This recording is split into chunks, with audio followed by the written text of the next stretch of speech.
ভাবে জীবনের অধিকার স্বাধীনতা, জীবনের নিরাপত্তা মর্যাদা এবং রাষ্ট্রীয় মালিকানা, বিশ্ব মালিকানা, বিশ্ব সম্পদে সব মানুষের মালিকানা। কিন্তু খুবই দুঃখের বিষয়, খেলাফতে ইনসানিয়াত দেওয়া সত্য এবং জীবনের আলোর ভিত্তিতে মানবতার রাজনীতি, মানবতার রাষ্ট্র, মানবতার দুনিয়া সব মানুষের জন্য কায়েম করেছেন।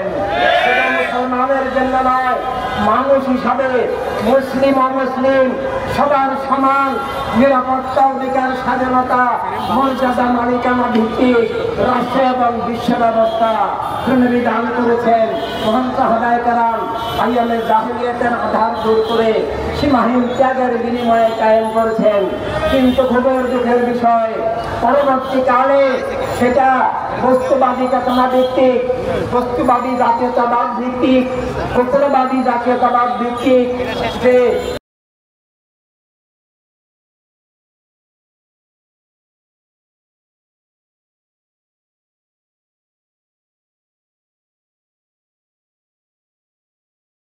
রহমতের জীবনের কাঠামো, রহমতময় রাষ্ট্র কাঠামো, সব মানুষের কল্যাণ, অধিকার, স্বাধীনতা, বিশ্ব কাঠামোকে ধ্বংস করে মুসলিম মিল্লাত, ইসলাম এবং সমগ্র মানব মণ্ডলীকে মিথ্যা জুলুমের